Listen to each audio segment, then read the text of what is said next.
para un mundo perdido, necesitado de salvación. Traemos el mensaje glorioso del Señor. En Él también vosotros, habiendo oído la palabra de verdad, el evangelio de vuestra salvación, y habiendo creído en Él, fuisteis sellados con el Espíritu Santo de la promesa. La Iglesia de Cristo, Ministerios Asociados Elim, presenta su programa Palabra de verdad.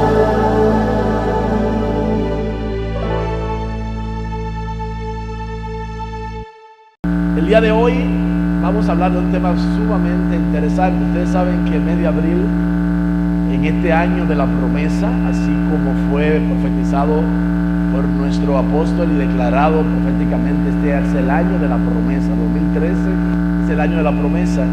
Y el mes de abril es la promesa de que Dios, juntamente con la prueba, nos da la salida. Usted lo sabe, ¿verdad? Y vamos a hablar hoy acerca de esa vía de escape. Una vía de escape, porque Dios tiene una vía de escape para nosotros cuando llegan las situaciones que se presentan en nuestro diario vivir. Y le quiero invitar a que vaya conmigo a la primera carta de los Corintios, capítulo 3, y vamos a leer el verso 13. ¿Ya lo tienen? Primera de Corintios, capítulo 10, vamos a leer el verso 13. Dice la Escritura: no les ha sobrevenido ninguna tentación que no sea común a los hombres. Como dice su versión, ninguna tentación que no sea humana. Fiel es Dios, que no permitirá que ustedes sean tentados más allá de lo que puedan soportar, sino que con la tentación proveerá también la vía de escape, a fin de que puedan resistirla. Aleluya. Esta palabra es impresionante porque dice que no nos ha venido ninguna tentación, ninguna prueba que no sea humana, que no sea diseñada para los hombres. O sea, no ha venido una prueba extraterrestre, podríamos decirlo así. Todo lo que nos acontece, Dios nos diseñó y nos preparó adecuadamente para que podamos enfrentarnos a ello.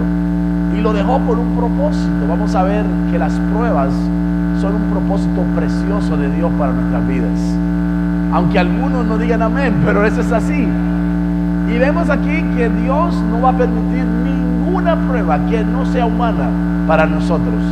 Y la Biblia dice aquí que Él, juntamente con la prueba, nos dará la vía de escape.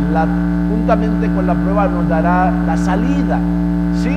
Y vemos que Dios ha provisto ya cómo nosotros podemos salir airosos en medio de las pruebas. Lamentablemente utilicé una versión que cuando habla de prueba está hablando de tentaciones, pero a la luz de la Escritura misma les voy a mostrar hoy que prueba es diferente a tentación. ¿Sí? Utilicé el pasaje a propósito porque veo que con mucha frecuencia se utiliza la terminología tentación y prueba como que si fuera lo mismo. Pero real y efectivamente no es lo mismo. Se parecen mucho, sí, pero dependiendo de quién viene, entonces podemos determinar si es una prueba o una tentación. Eso es lo que hace la gran diferencia. Amén. Así que veamos, las pruebas son distintas a las tentaciones. ¿Por qué? Porque las pruebas son los exámenes que Dios nos provee a usted y a mí para subirnos de nivel, para pasarnos de grado. Dios ha provisto las pruebas y ellas no son un castigo para nosotros, son una bendición para nosotros. Toca al que está al lado tuyo y dile: las pruebas que estás pasando son una bendición para tu vida. Toda prueba que Dios permite para ti y para mí es con un propósito. Dios no utiliza las pruebas para destruirnos, sino para bendecirnos. Y ahí vemos en la primera carta de Pedro, en el capítulo 1, versículos 6 al 7, dice: así que alégrense de verdad, les espera una alegría inmensa, dice esta versión, aun cuando tengan que soportar muchas pruebas por un tiempo breve. De una vez les anuncio que las pruebas no son para siempre. Las pruebas no son eternas, las pruebas no son largas, las pruebas tienen un periodo breve en el cual Dios hace aquello para lo que te puso esa prueba, para lograr el beneficio que quiere dar en tu vida y en mi vida. Dice que será breve entonces. Estas pruebas demostrarán que su fe es auténtica. ¿Ya te das cuenta por qué Dios nos envía la prueba a usted y a mí? Para probar nuestra fe, para saber si tenemos una verdadera fe en el Señor. Porque hay gente que tiene una fe que no es auténtica, no es verdadera. Hay gente que puede tener su fe, ¿qué te digo? Un pedazo de madera, un pedazo de metal, o su fe en sí mismo o en una persona. Pero déjeme decirle que no hay ni un ser humano en esta tierra, ni uno solo, que sea perfecto, de manera que no vale la pena confiar o poner nuestra fe en una persona, porque los hombres podemos fallar todos, pero hay uno que nunca falla, y ese se llama el Señor Jesucristo. Él nunca falla, así que vale la pena poner nuestra fe en Él, nuestra confianza en Él, porque Él no te va a defraudar, ¿sí? Y algunos dirán, pero yo tengo otro Dios, mi Dios se llama de otra forma, de otra manera. El problema es que hay un único y solo verdadero Dios. Y aunque tú digas, yo tengo otros dioses u otro Dios, yo quiero decirte que esos dioses, la palabra enseña en el libro de los Salmos, capítulo 115, que tienen ojos pero no miran, tienen boca pero no pueden hablar, tienen oídos pero no te escuchan, por más que tú le ruegues, por más que tú le repitas lo mismo de día y de noche, tú le repites lo mismo de día y de noche y no te oyen. Tienen manos y nada pueden hacer por ti. Y eso se lo digo yo por experiencia propia. Porque antes de conocer a Jesús, yo tenía mis dioses, los cuales me enseñaron mis padres. Y cuando yo tenía la edad de 10 años y yo vi a mi madre que se estaba muriendo de cáncer, yo me acerqué a ella. Ella me hizo cumplir una promesa. A la primera persona que pase le vas a entregar este dinero. Me dijo, se lo vas a entregar en nombre de aquel a quien yo te dediqué. Mi nombre es José Martín de Porres. Así que dádiva era el nombre de ese diosecillo. Y cuando pasó la primera persona que pasó por ahí, yo tomé el dinero y le dije, mire señor, deténgase, y le pasé el dinero. Se quedó asombrado, pero siguió de su camino. Ni siquiera gracias dijo. Y yo era un niño de 10 años, regresé creyendo que eso haría algo en favor para mi madre, que se sanaría pronto. Yo pensaba que pronto iba a verla levantarse de esa cama. Luego hice todas las plegarias que me habían enseñado a hacer, el Padre Nuestro y todo aquello que ustedes saben y conocen. Bueno, y lo repetí todas las veces que pude, esperando ver una respuesta, esperando ver a una madre que se levantara de una cama, venciendo el cáncer. Sin embargo, horas después, estaba mirando a una madre agonizando, y estaba mirando a un hombre que salía llorando, porque antes de esa agonía ella le había suplicado que por favor una vez más le inyectara morfina, y ya mi padre le había inyectado morfina, mi padre era médico, y consideraba que la dosis que le había inyectado era suficiente. Así que si el dolor estaba ahí todavía a pesar de eso, pues entonces él no quería matarle. Le dije, no te voy a dar una sobredosis para matarte, no seré yo quien te mate a ti. Y se fue llorando, cabizbajo. Y en fin, no resolvieron esos dioses con mi madre. Y ahí la vi morir unos minutos después. Y 3 años después, vi a mi papá en estado agónico salir de la habitación donde él estaba interno.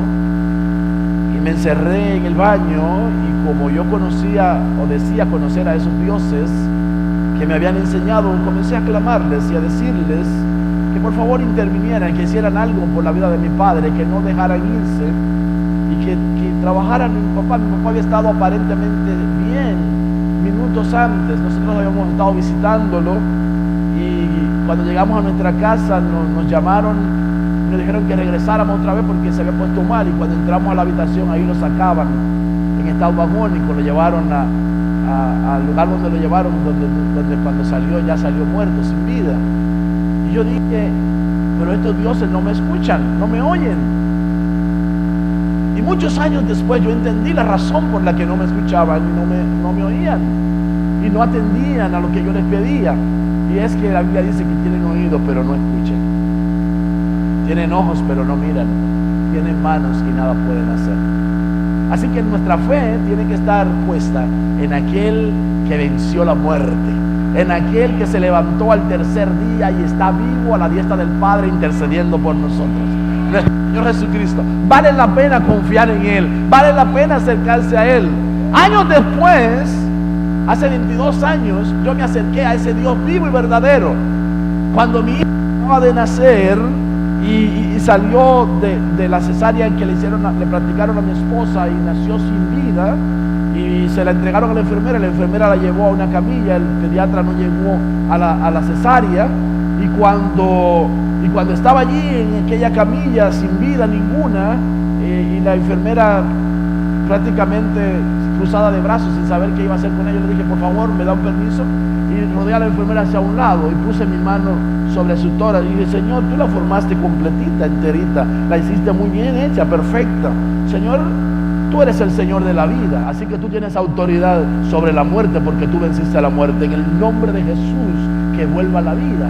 Y en ese momento mi hija hizo y comenzó a toser. Aleluya, gloria a Dios. Y luego tomé un Levin, le metí el Levin por la nariz y comencé a sacar todas las secreciones que tenía, comencé a aspirarla, y luego tomé oxígeno, le puse oxígeno, y finalmente llegó el pediatra, me preguntó lo que yo había hecho, le dije lo que había hecho, muy bien hizo. Y bueno, y después usted sabe la historia de esta mi hija de 22 años, una hermosura, una flor de Dios.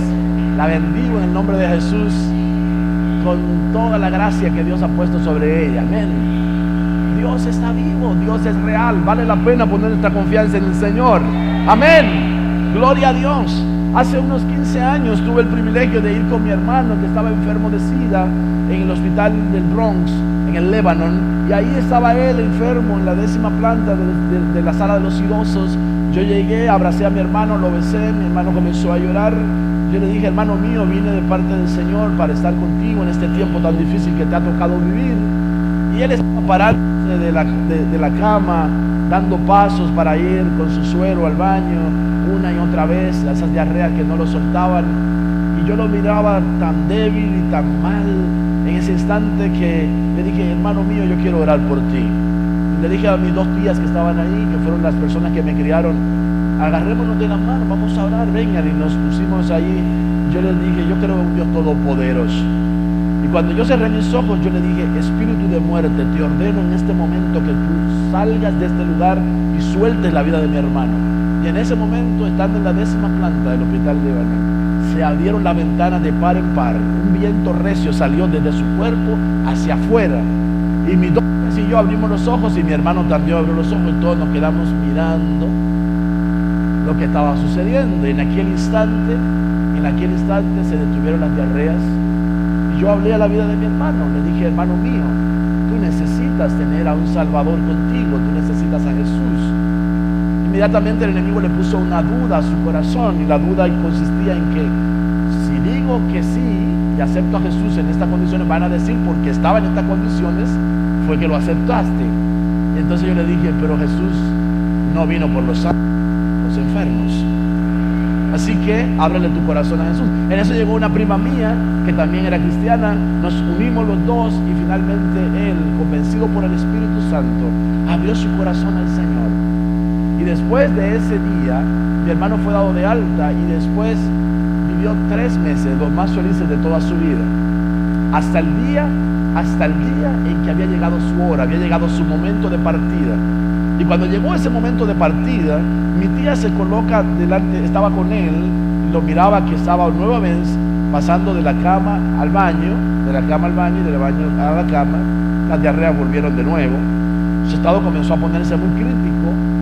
Sin embargo, había algo distinto en esta ocasión. Él iba con una sonrisa. Y mi tía le pidió que le hiciera el favor, dice, dame el favor de poder llevarte al hospital. Y él se sonrió y la miró y le dijo, ¿no te das cuenta que ya es muy tarde? Y mi tía le dijo, ¿cómo así? No entiendo, estamos en la mañana, son las 10 de la mañana apenas. Y él se sonrió y le dijo, ¿no los miras? ¿No ves a esos ángeles que están delante de mí, que vinieron a buscarme? Mi partida ha llegado, mi momento ha llegado. Y ella le dijo, sí, pero dame la oportunidad, por favor, aunque yo no vea nada ni entienda lo que te está diciendo, pero dame la oportunidad de llevarte al hospital. Él se volvió a sonreír y le dijo, te doy ese permiso, llama al 911, pero no te va a dar tiempo.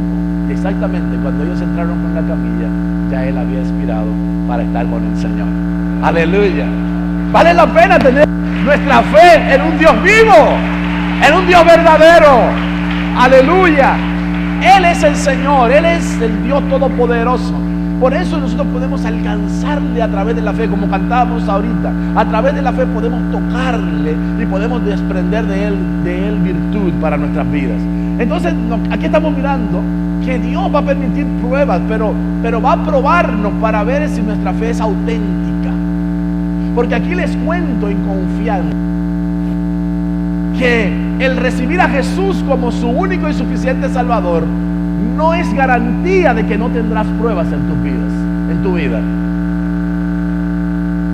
Al contrario, vas a tener las pruebas, pero juntamente con la prueba, Dios te va a dar la vía del escape. Aleluya. Dios te va a dar la salida. Amén. Y aquí estamos mirando esto. Dice que nuestra fe tiene que ser probada. ¿Y por qué tiene que ser probada? Tiene que ser probada para saber si es auténtica. Y luego dice, está siendo probada de la misma manera que el fuego prueba el oro, aunque la fe de ustedes es mucho más preciosa que el mismo oro. ¿Ustedes saben para qué al fuego lo someten a una intensidad de calor tan fuerte? Creo que es el segundo metal al que se le somete más elevada cantidad de calor, de grados de calor. En primer lugar está el diamante, pero en segundo lugar está el oro. ¿Saben para qué? Para que no le quede ninguna escoria y para que sea perfecta la joya y salga reluciente y brillante. Y Dios va a permitir a nosotros pruebas para que nuestra fe salga reluciente, para que seamos cristianos más excelentes, para que seamos cristianos de mayor convicción, para que seamos cristianos que podamos hablar de Jehová Nisi, aquel que levanta bandera en favor nuestro cuando estamos en batallas, para que conozcamos a Jehová Rafa, aquel que sana al que está enfermo, para que conozcamos a Jehová Rojí, que es el que nos pastorea aún estando en el valle de la muerte, para que conozcamos a Jehová Sama, que es aquel que está con nosotros en todo tiempo, para que conozcamos a Dios en cada una de sus dimensiones. Dios tiene muchas facetas y muchas dimensiones que quiere darnos a conocer, y por eso Él va a permitir que vengan esas situaciones para que veamos a Dios y sepamos, mi fe está puesta en un Dios que nunca me deja, aunque esté en la prueba que esté, en la situación en la que esté, Él está conmigo y Él está vivo. Aleluya, gloria a Dios por eso. Dice aquí que esta fe nuestra, siendo probada de la misma manera que el fuego,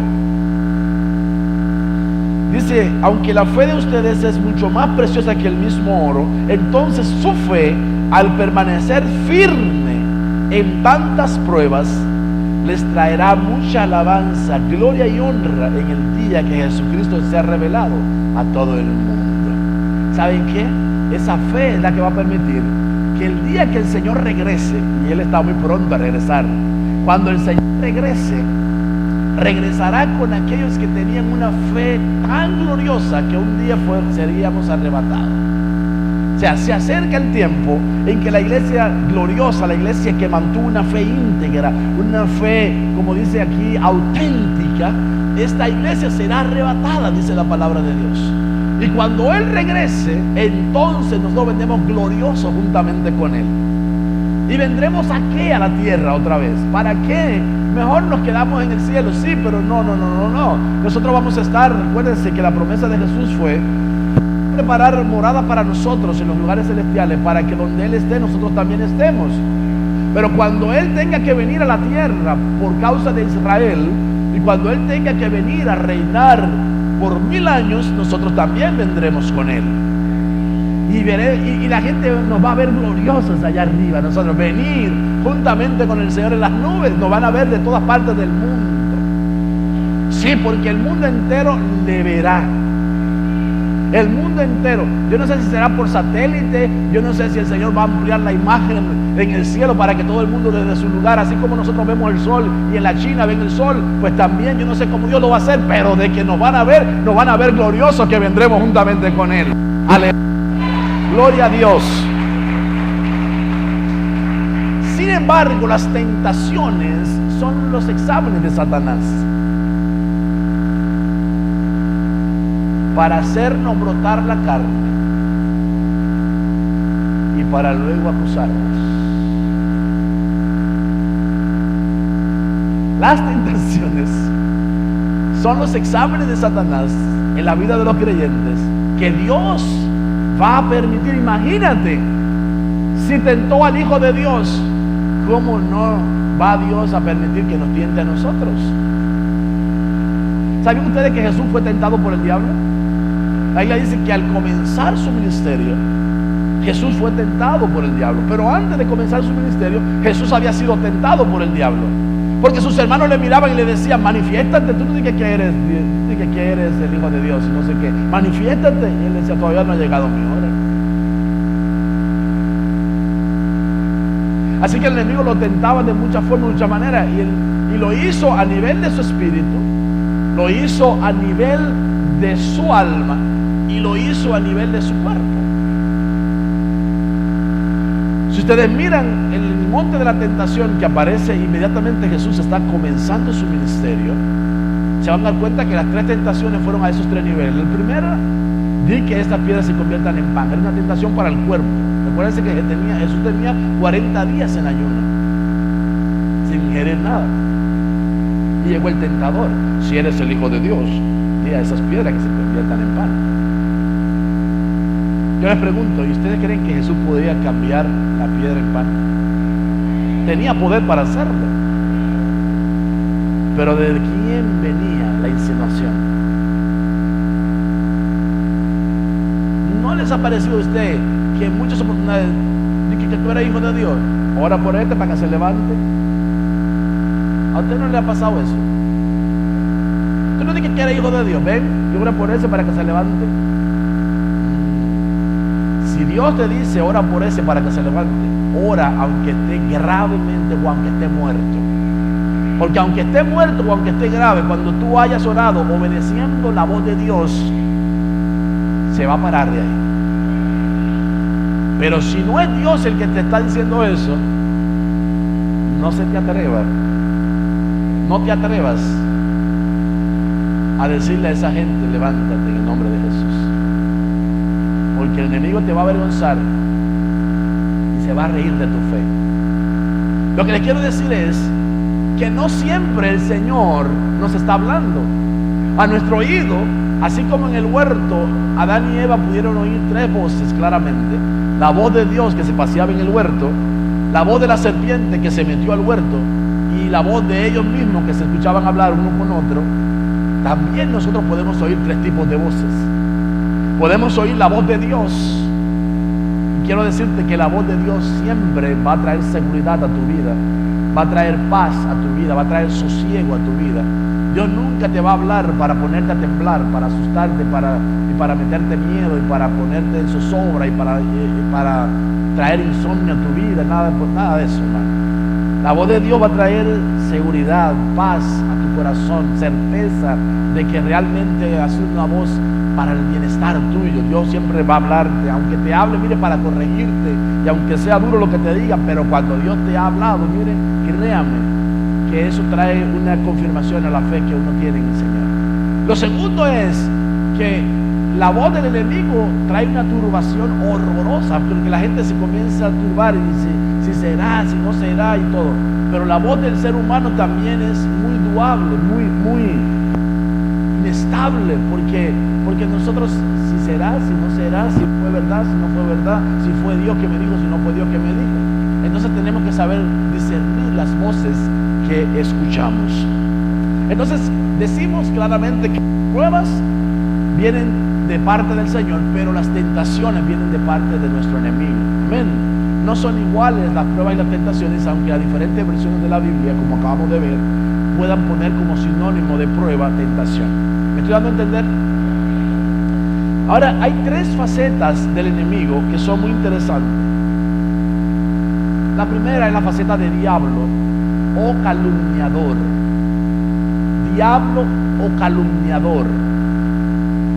Es decir, que cuando una persona se levanta con una calumnia para ti o para mí, con algo que está diciendo que nosotros hicimos o que nosotros dijimos y no es, si es una calumnia, el enemigo en manera de diablo está operando. El diablo, que el Señor lo reprenda, va a querer infiltrarse entre nosotros y va a traer calumnia a nuestros corazones, a nuestras vidas. No te sorprendas, no nos sorprendamos de las calumnias, porque el diablo va a buscar la manera de desarticularnos a nosotros. Otra faceta que él se mueve es como adversario, como Satanás. Y fue la faceta en la que utilizó a Pedro. Cuando Pedro le dijo, ay Señor, no vayas a la cruz, no te acontece ir a la cruz. Y él le dijo, apártate de mí, Satanás. Apártate de mí, adversario, porque no pones tu mirada en las cosas de arriba, sino en las cosas de la tierra.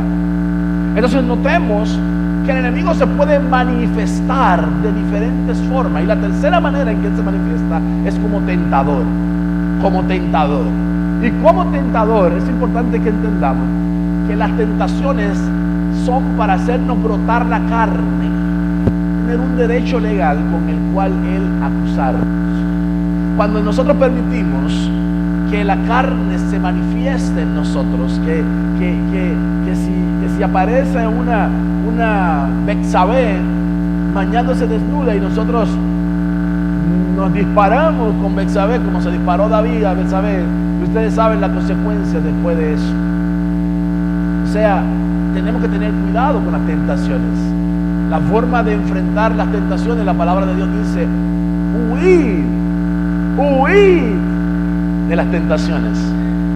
Y fue la fórmula que utilizó José cuando la esposa de Potifar se le insinuaba a aquel muchacho buen mozo que había venido como esclavo a su casa, como sirviente en su casa, y ese muchacho, ella comenzó a seducirlo, quería acostarse con él y le quitó su túnica. Y parece como que el asunto le estaba medio gustando a José. Yo no sé si de hombre al principio la cosa como que como que mi señora, eso, pero no se le permitió que se le acercara tanto que le quitó la túnica, hermano. Y ya desnudo, entonces salió corriendo. Y ustedes saben, ella se quedó con la túnica de él, comenzó a gritar, ay, y dijo que él había intentado violarla. Ustedes saben el resto de la historia, lo que le sucedió a José. Pero la clave de la victoria de José fue que huyó ante la tentación. Entonces, ante las tentaciones, hermanos, es mejor que digan aquí corrió y no que aquí murió. Hagamos como Leoncio, huyamos hacia la derecha. Salgamos corriendo ante las tentaciones. No se la quiera dar de campeón ante las tentaciones, porque algunos no, a mí no me tienta eso. Yo puedo estar ahí y ver una mujer desnuda delante de mí, no me hace nada. Ay, usted a creer. Hermanos, tengamos cuidado con las tentaciones. Amén. Tengamos cuidado de las tentaciones. Ahora yo quiero que ustedes y yo veamos este aspecto que es muy importante. ¿Por qué, pastor, usted está diciendo que la prueba en mi vida es una bendición de Dios? ¿Por qué usted está diciendo que son bendiciones las pruebas? Bueno, por varias razones. En primer lugar, porque Dios nos prueba a usted y a mí para aprobarnos. es para aprobarles. Dijo, mira Satanás, mira Pedro le dijo, Satanás me pidió que quería zarandearte. ¿Cuántos han leído ese pasaje? Uno esperaba seguir leyendo, pero no te preocupes, Pedro, que yo lo reprendí y lo saqué de tu presencia. No, ¿sabes lo que le dije? Le he dado permiso, pero he rogado para que tu fe no te falte.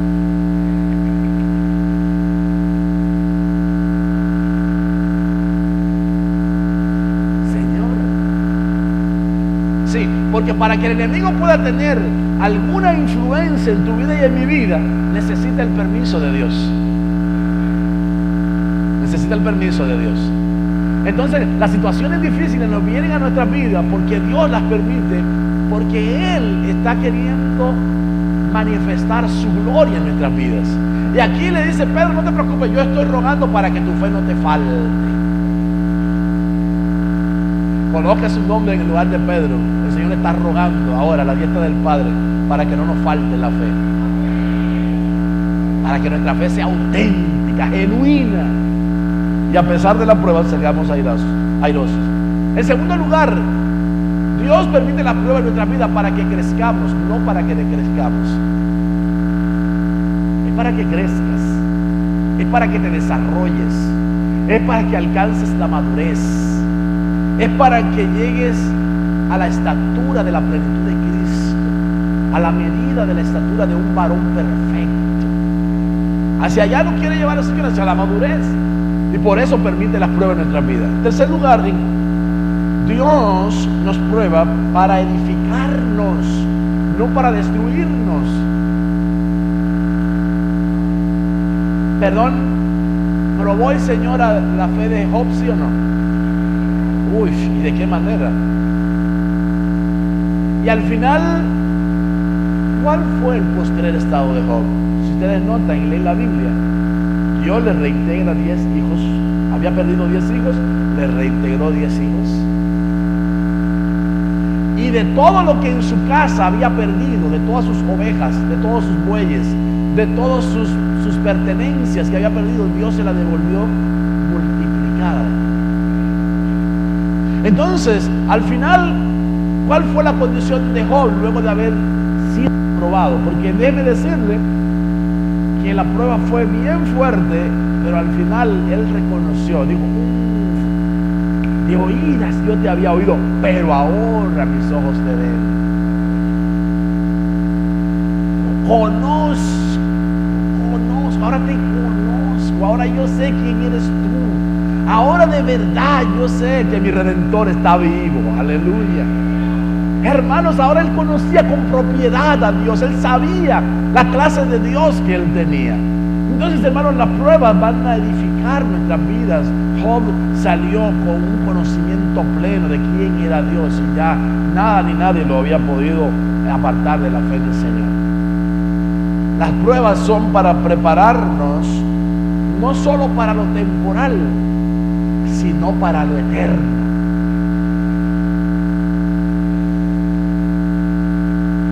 Aleluya. No es para que pases el tiempo aquí, no. Es para la eternidad. Dios te está probando para que califiques, para que en la eternidad puedas estar juntamente con Él. Y te tengo una noticia: la basura no se prueba.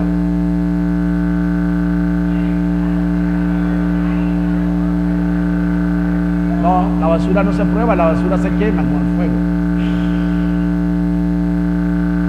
Se prueba el oro, se prueba la plata, se prueba el diamante, se prueban los hijos de Dios. Aleluya, aleluya. Si le vas a aplaudir, apláudele bien fuerte al Señor. Gloria a Dios.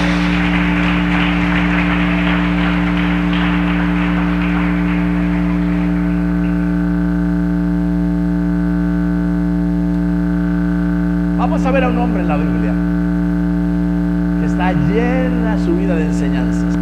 Vamos a hablar de David. Yo creo que me quedan unos 10 minutos y puedo hablar de David libremente en esos 10 minutos que me quedan. Pero hablemos de David. David tuvo que ser sometido a la prueba del menosprecio.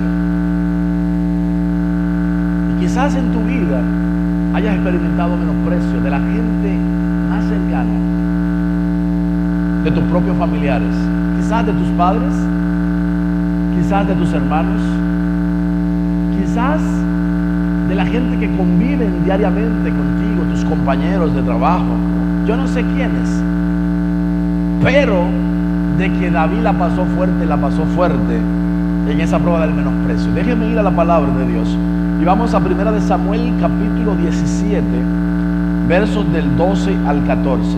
1 de Samuel 17, del 12 al 14. Vamos a ver, denme un segundo. 1 de Samuel capítulo 17, del 12 al 14. Dice: ahora bien, David era hijo de un hombre llamado Isaí, un efrateo de Belén en la tierra de Judá, y en este tiempo Isaí era anciano y tenía 8 hijos. Sus 3 hijos mayores, Eliab, Abinadab y Simea, ya se habían unido al ejército de Saúl para pelear contra los filisteos. David era el menor de los hijos. Sus 3 hermanos mayores se quedaron con el ejército de Saúl. Si ustedes notan, David era el menor de 8 hermanos, o era el séptimo de 8 hermanos. Pero David tenía un grave problema, y era la razón por la que era menospreciado. No era hijo de la casa. Usted entiende esa expresión, ¿verdad? Perfectamente bien. O sea, David no era hijo de casa, David era hijo de la calle, como decimos nosotros. Era el fruto de una violación de su padre a una mujer a la cual él se sintió atraído, de manera que eso era adulterio y eso era violencia. Por eso nosotros vemos que en el Salmo 51, que es un salmo de David, él dice: he aquí en maldad he sido yo formado, y en pecado me concibió mi madre. En maldad, el término maldad es violencia, porque fue una violación, y en pecado porque era adulterio, porque el papá, este hombre llamado Isaí, era un hombre casado. Entonces él tuvo ese hijo en la calle, y esa era la razón por la que sus hermanos menospreciaban a este muchacho. Cualquier parecido con cualquiera de nosotros en este tiempo es pura coincidencia. Si usted es hijo del matrimonio, lo van a menospreciar sus propios hermanos. Y además aún, en el peor de los casos, hasta los propios padres llegan a menospreciar a los hijos que no son nacidos en el matrimonio. Pero yo le tengo una buena noticia: no todo se queda ahí. David pudo superar la prueba del menosprecio. Y le voy a explicar cómo David pudo superar esa prueba dentro de un instante. Veamos los otros versículos que aparecen ahí en 1 de Samuel, el 27, ¿verdad? Dice que David llegó de parte de su papá al campamento donde se estaban enfrentando el ejército israelí a el ejército filisteo. Los filisteos tenían un paladín llamado Goliat, que era un gigante, que se paró durante 50 días para desafiar al ejército israelí, y los menospreciaba, les decía: ustedes no sirven, ustedes son una basura, no hay un hombre valiente ahí. Y todos los de Israel temblaban y las rodillas les chocaban ahí, y David fue enviado a ese lugar. Pero antes de David ser enviado a ese lugar, ustedes saben que ocurrió algo, que el profeta Samuel visitó la casa de Isaí por mandato de Dios. ¿Y con cuál motivo fue a ese lugar? Con el motivo de encontrar al sustituto del rey Saúl, que estaba en la familia de Isaí. Y como les conté la semana pasada, el profeta Samuel se equivocó con todos los hijos que estaban en casa, pensando que él estaba claro en que había oído la voz de Dios, que Dios lo había mandado a la dirección correcta, que había llegado al lugar correcto, pero lamentablemente ante sus ojos no estaba el hombre correcto, hasta que hizo venir a David. Si ustedes notan esa historia, se da cuenta que su papá jamás pensó que si alguien Dios iba a levantar en alto, jamás pensó Isaí que ese iba a ser a David. Quiere decir que David era menospreciado por su padre.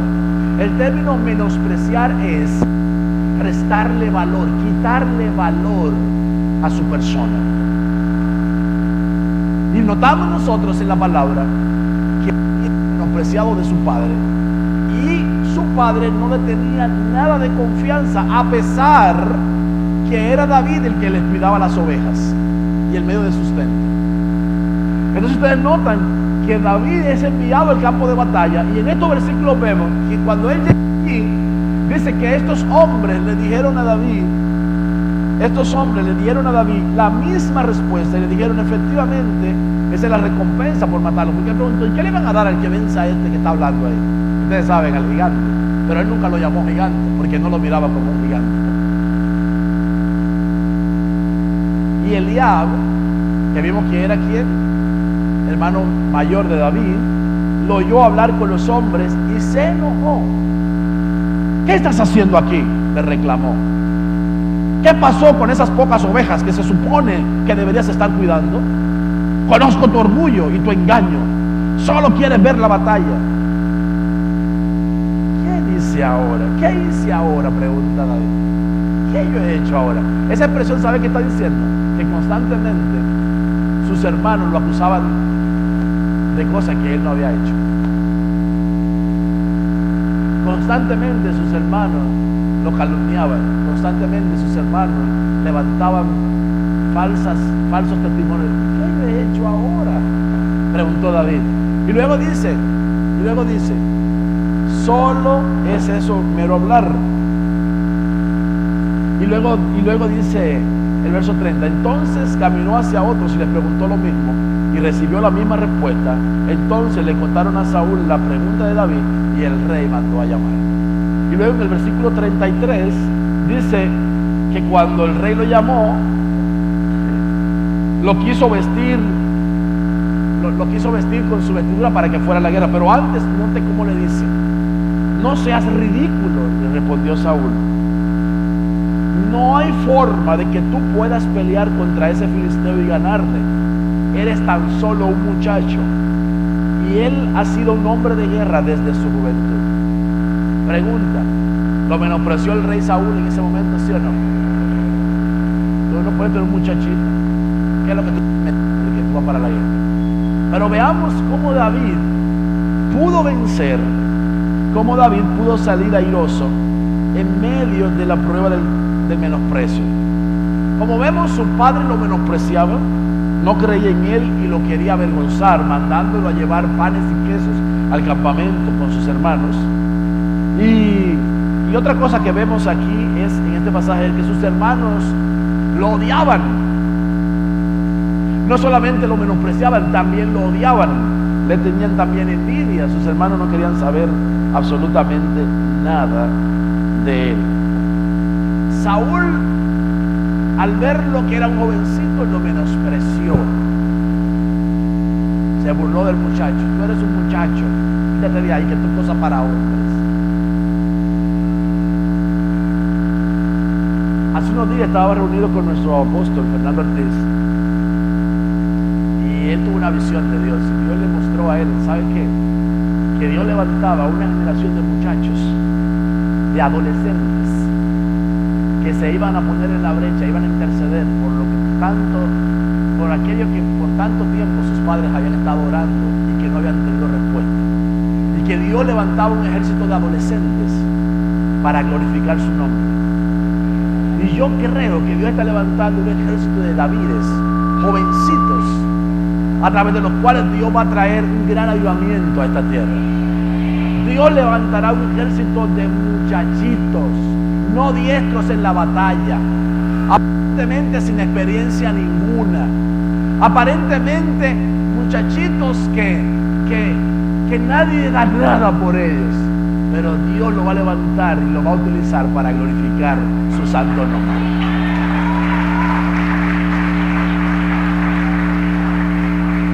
David venció el menosprecio al saber que él no era la casualidad.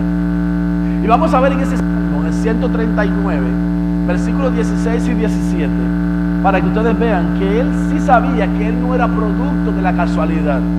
Dice: tus ojos vieron mi cuerpo aún imperfecto, y en tu libro todos mis miembros estaban escritos, que fueron luego formados sin faltar uno de ellos. Así que cuán preciosos me son, oh Dios, tus pensamientos, cuán multiplicadas son tus cuentas. ¿Cómo pudo David vencer el menosprecio de los demás, de sus hermanos, de su padre, del rey Saúl? ¿Saben cómo? Dándose cuenta que con él estaba un Dios que había tenido el cuidado del más mínimo detalle desde su formación hasta la edad que él tenía en ese entonces. Tú y yo estamos conscientes del Dios que tenemos. Tú y yo estamos conscientes que el Dios que nos hizo a la perfección, que el Dios que nos hizo bien para la gloria y la honra de su nombre, que para él no hay nada difícil, que para él no hay nada imposible. Así que no importa que los demás no menosprecien, él está en entero cuidado de la obra de sus manos, porque él no abandona la obra de sus manos. Aleluya. Por eso el mismo salmista es el que escribe: los cielos cuentan la gloria de Dios y el firmamento anuncia la obra de sus manos. Aleluya. Él mismo está declarando en los salmos acerca de esa comunión que aprendió con Dios, que le hacía saber que aunque los demás lo menospreciaran, Dios lo tomaba en cuenta. Amén. Miremos otra faceta que es importante. Otra prueba. Ya me quedan 2 minutos, pero no se preocupen que voy a terminar. Gloria a Dios. Téngame paciencia. La prueba del rechazo. ¿A cuánto lo habrán rechazado alguna vez? Porque una cosa es que te menosprecien y otra cosa es que te rechacen. Generalmente las dos están de la mano, una con la otra. Después del menosprecio viene el rechazo. Pero este hombre tuvo que enfrentarse ante la prueba del rechazo. ¿Cómo manejas tú el rechazo? Es importante saber manejar el rechazo, porque todos, sin excepción, vamos a experimentarlo en algún momento determinado de nuestra vida. ¿Saben qué sabía David? Y eso lo hacía permanecer firme, que él era acepto en el amado. ¿Sabías que tú eres acepto en el amado? La Biblia dice que él nos hizo aceptos por medio de Cristo. Así que, aunque nos desvalorice la gente, nos menosprecie la gente y nos rechace la gente, dice: aunque todos te dejaren, nunca te dejaré, dice el Señor. Aunque padre y madre te dejaren, yo te recogeré, dice el Señor. Aleluya. Gloria a Dios. Aleluya. En su momento de soledad, David utilizó ese tiempo para conocer al que amaba su alma. Y por eso ustedes miren que él escribe tantos salmos, tantas experiencias vívidas que él desarrolla y escribe, porque él sabía el Señor lo amaba grandemente. ¿Cuántos saben que el Señor los ama? Si sabes que Dios te ama, no permita que el rechazo de la gente te traiga abajo. No permita que el menosprecio de los hombres te haga sentir desvalorizado y desmotivado. Ante la prueba de tú no puedes, ustedes vieron cómo Saúl le dijo: tú no puedes porque tú eres un muchacho. David enfrentó esa prueba con valentía, y tú también la vas a tener que enfrentar, porque a ti en muchos momentos estoy seguro que te han dicho tú no puedes, sobre todo cuando éramos más jóvenes. Y a los que son jóvenes aquí y a los que son niños, en muchos momentos la gente le dice tú no puedes, tú no puedes. Pero saben que la palabra dice que todo lo podemos en Cristo que nos fortalece. Así que, aunque digan tú no puedes, Saúl le dijo tú no puedes, tú eres un muchacho. Y aunque nosotros también nos digan tú eres un muchacho, tú no puedes, quítate. La Biblia dice que todo lo podemos en Cristo Jesús que nos fortalece. 4, versículo 3. La prueba de la adulación. ¿Lo han adulado alguna vez? Quizás no. Pero no todo el mundo sabe reaccionar bien ante la adulación. La Biblia enseña que Saúl, el rey Saúl, se molestó. Se molestó porque él tenía problemas con la adulación. Se molestó cuando las vírgenes de Israel reconocieron que David había matado a 10,000 y a él solamente decía, Saúl mató a 1,000 y David a sus 10,000. Y él se molestó, se enojó gravemente con eso. Tenemos que tener cuidado con la adulación. Ahí está, 1 de Samuel, capítulo 18, versos 6 y 7. Cuando el ejército de Israel regresaba triunfante después que David mató al filisteo, mujeres de todas las ciudades de Israel salieron para recibir al rey Saúl y cantaron y danzaron de alegría con panderetas y címbalos. Y este era su cántico: Saúl mató a sus 1,000 y David a sus 10,000. Eso hizo enojar a Saúl. Saúl se molestó porque no le habían reconocido más que a David. ¿Cómo actuamos nosotros cuando la prueba de la adulación?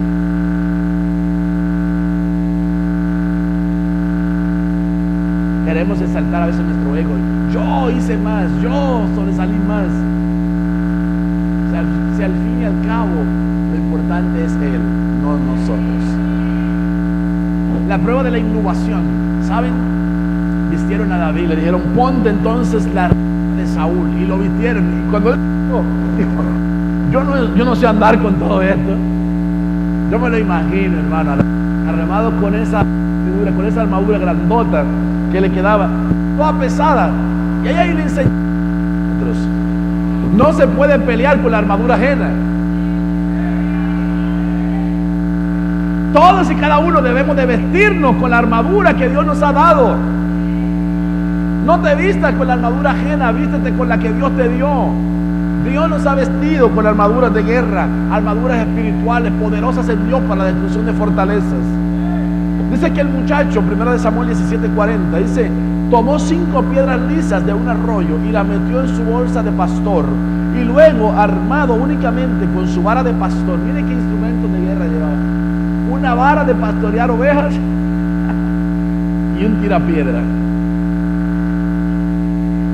¡Qué armas para enfrentarse a un gigante que tenía espada, tenía jabalina,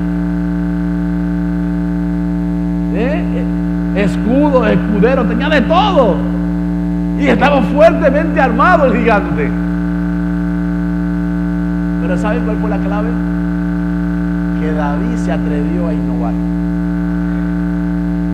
David dijo, tú vienes a mí con espada, con jabalina, pero yo vengo a ti en el nombre de Jehová de los ejércitos. Aleluya, aleluya, gloria a Dios. Cuando de parte del Señor rompemos los esquemas preestablecidos, somos más que vencedores. Hay gente, hermano, que siempre está con lo mismo. Pídele a Dios que te dé dirección. Pídele a Dios que te dé la salida. Pídele a Dios que te dé guianza. Pídele a Dios que te dé una estrategia. Saben, nosotros solemos utilizar mucho las estrategias que Dios en otro tiempo le dio al pueblo de Israel. Vamos a darle 7 vueltas y vamos a proclamar y vamos a hacer. Pero Dios a veces dice otra cosa que no tiene nada que ver con 7 vueltas.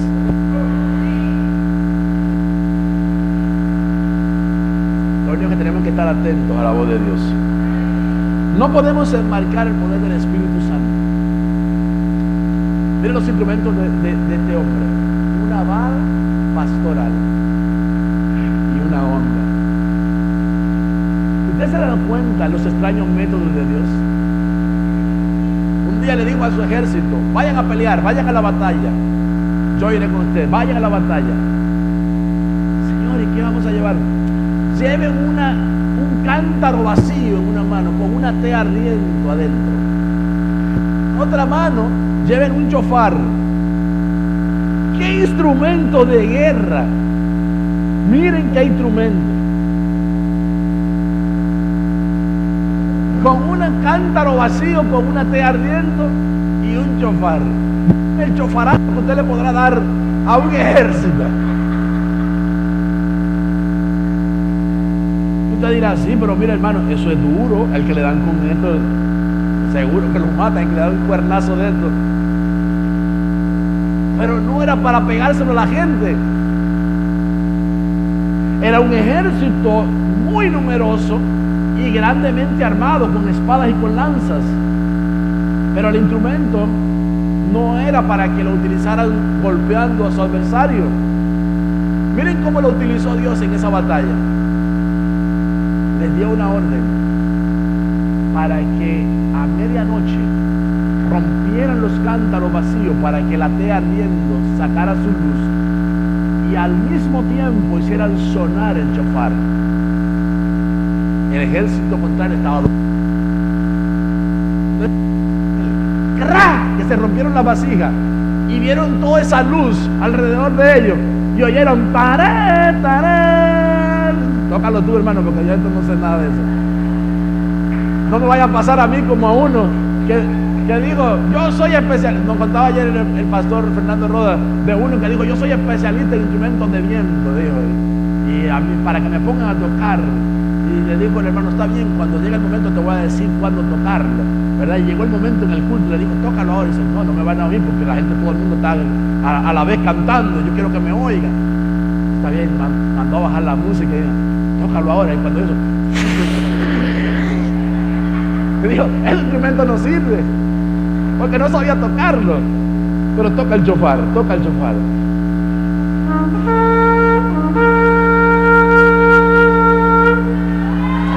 Gracias, hermano. ¿Tú te imaginas?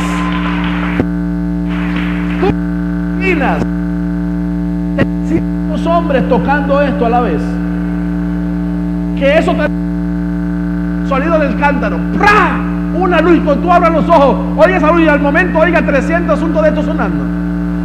¿Qué es lo que pasó con ellos? Se turbaron, y ellos mismos se mataron uno con otro. Pregunta, ¿les dio Dios la victoria? Sin tener que darle un chofarazo a sus adversarios. Pero Dios utiliza métodos extraños e instrumentos extraños para darnos la victoria. Aleluya, aleluya, gloria a Dios.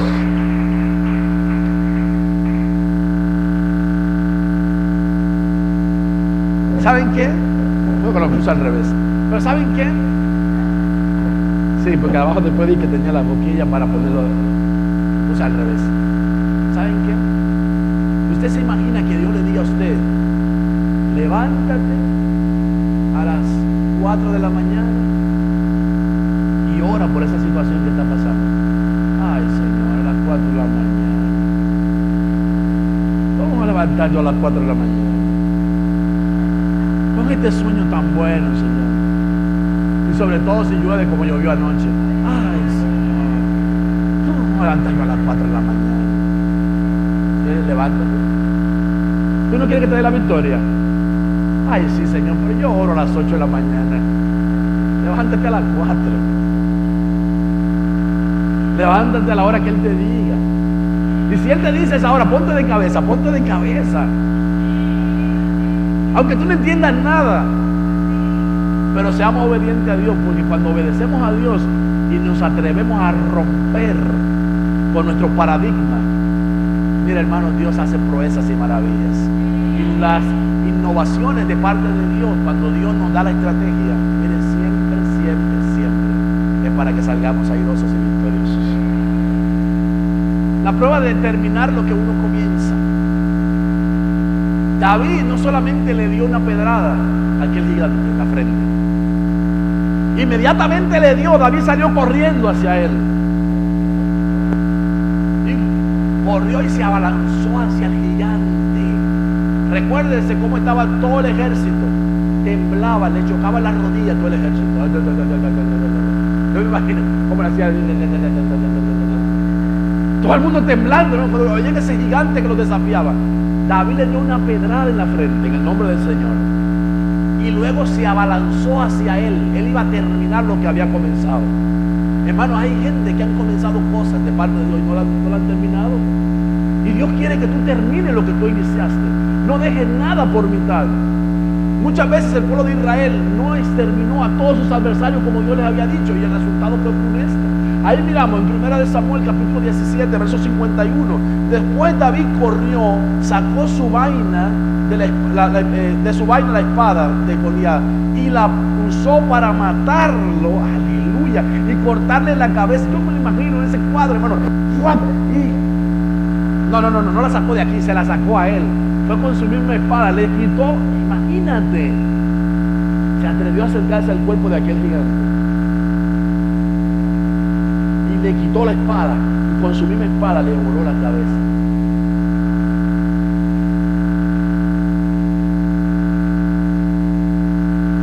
A veces de parte de Dios le damos un golpe certero al enemigo, pero ¿saben qué? No terminamos, nos quedamos a mitad. Ya le gané la batalla. No, le diste un golpe, termínalo. Termina lo que comenzaste. Ahí te dice, voy a hacer una licenciatura, o voy a hacer una maestría, o voy a hacer tal o cual cosa. Y ya cuando le faltan una materia, dice, ay, no, ya para qué va a seguir.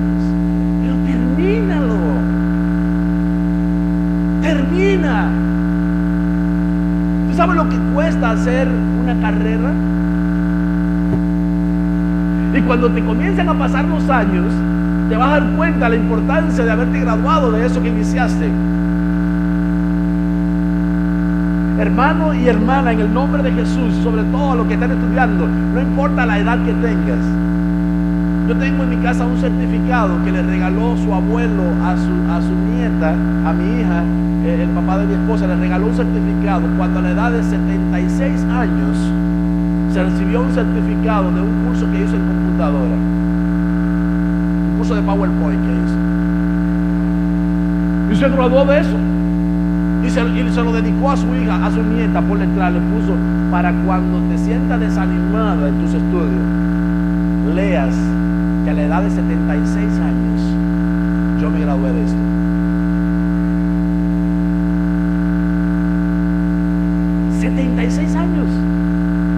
Y todavía estudiando para chatear. Usted lo mira ahí chateando, usted y acá. Papá Darío tiene una cuenta de Facebook grandísima y usted lo mira ahí. Aquí estoy en el FASE. A mis amigos de FASE, oren por mí y no sé qué, y aquí allá. Bueno, hermano, no dejes por mitad lo que has iniciado. No dejes por mitad lo que has iniciado. Sobre todo lo que has iniciado de parte de Dios. No lo dejes por mitad. Termínalo. A los Goliat hay que cortarle la cabeza. Porque déjeme decirle que el cansancio que le sobreviene a una persona cuando ya han pasado sus años de estudio, de juventud, y ya entra a una madurez mayor, por ponerse a volver a eso otra vez, no es tan fácil. Es una lucha, es una batalla, pero hay que terminarla. No se puede dejar por mitad, hay que terminarla. Al final traerá beneficios grandes a su vida para la gloria y la honra del Señor. Así sea que le sirva solamente ese título para darle ánimo a sus generaciones futuras. Amén. Muy bien. La prueba de la sujeción, David tuvo que enfrentarla y la pasó con 100, hermano. Porque ahora David, que había sido un hombre sujeto a su padre, obediente, cuidado las ovejas de su padre, obediente al llevar los panes y los quesos a sus hermanos en el campo de batalla, está huyendo de Saúl. Y en 1 Samuel capítulo 24 verso 4 dice: ahora es tu oportunidad, le dicen sus escuderos. Sus escuderos eran sus sobrinos, los hijos de Sarvia. Y ellos sabían que ellos estaban huyendo de Saúl, pero Saúl estaba persiguiendo a David y se va a meter a la cueva donde David estaba escondido. Y Saúl estaba exhausto, cansado y se duerme. Y ahora los hijos de Sarvia lo tienen a punto punto de lanza le dice, danos la orden y se te acabaron la persecución aquí mismo. Lo vamos a matar. Ahora es tu oportunidad, dice esta versión. Los hombres le susurraron a David, hoy el Señor te dice, oye como le dijeron, el Señor te dice, te aseguro que pondré a tu enemigo en tu poder para que hagas con él lo que desees. ¿Quiénes decían los hijos de Sarvia que habían dicho eso? Muchas veces se van a acercar personas fuera del contexto bíblico para decirte, el Señor te dice que no te sujetes a ese pastor. El Señor te dice que no obedezcas a tus padres. El Señor te dice, no, el Señor no puede decir eso porque uno es loco.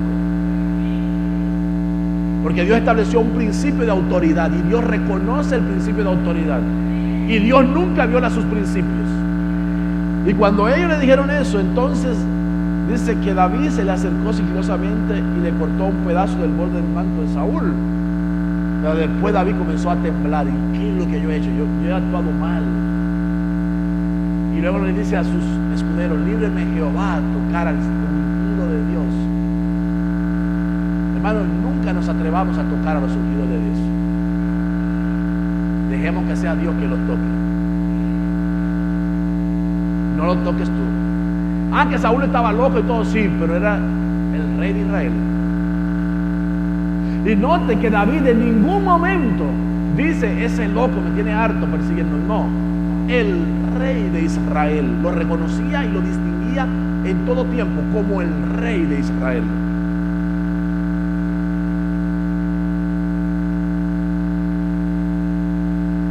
Usted no ha oído personas decir, estos viejos ya me tienen harto,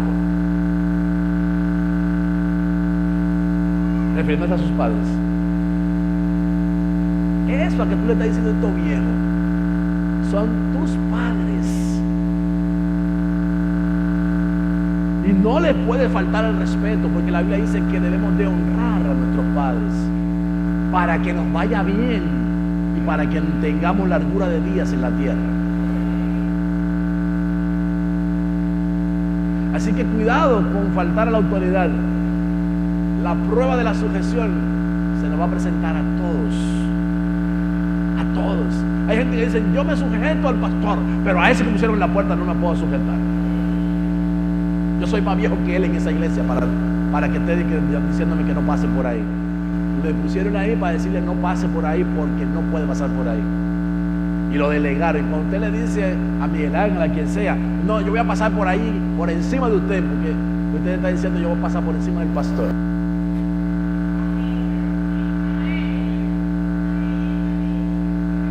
Y peor, está diciendo, Dios es un loco viejo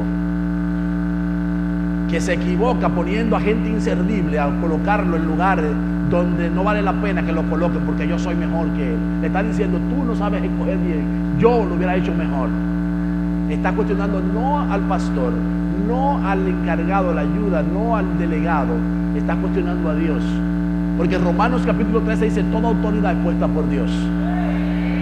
Y el que resiste a una autoridad, a Dios mismo resiste y acarrea condenación para sí.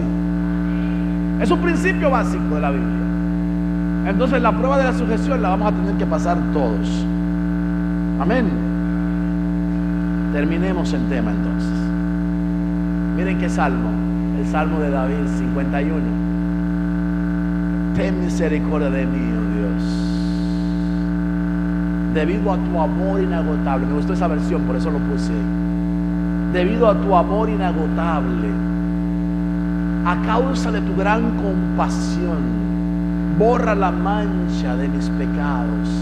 Lávame de la culpa hasta que quede limpio y purifícame de mis pecados, pues reconozco mis rebeliones día y noche y me persiguen. Contra ti y solo contra ti he pecado. He hecho lo que es malo ante tus ojos. Quedará demostrado que tienes razón en lo que dices y que tu juicio contra mí es justo. ¿Cómo respondemos delante de Dios cuando somos probados? David respondió humillándose delante de su Hacedor. ¿Cómo reaccionar ante las pruebas? Las pruebas las pruebas vienen de parte de Dios. Las tentaciones van a venir siempre de parte de Satanás. Pero quiero decirte esto, las tentaciones se vencen huyendo de ellas y las pruebas se vencen resistiendo, sabiendo que Dios tiene un plan perfecto detrás de ello. Dios tiene una vía de escape ante la prueba a la que somos sometidos. Cierre sus ojos, por favor. Permítame orar por usted en esta hora, en el nombre de Jesús.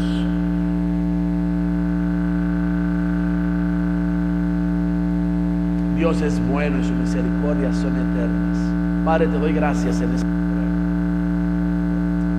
Gracias por tu bondad, Señor. Gracias por tu misericordia.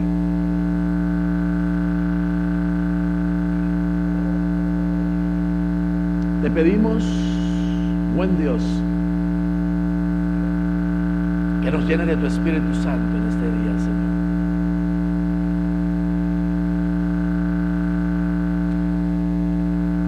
Señor, mira ese fruto tan especial, la paciencia. La palabra dice que la paciencia produce prueba en nosotros, pero sin paciencia no podemos salir airosos en las pruebas. Así que necesitamos la paciencia. Haznos ser pacientes. Ayúdanos a no desesperarnos. Ayúdanos para que cuando seamos probados, nuestra fe sea auténtica, sea genuina.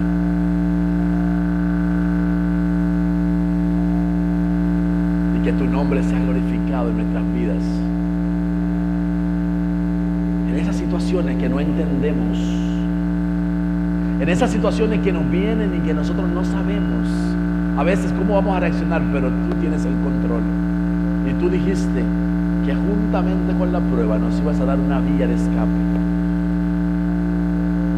Y eso es así. Enséñanos a mirarte en medio de cada situación. Enséñanos a ver que lo que te has propuesto hacer en favor de nosotros nos va a llevar a un nivel superior. Nos va a llevar a un nivel más excelente. Ayúdanos a entender y a saber que la obra buena que tú comenzaste en nosotros la vas a perfeccionar.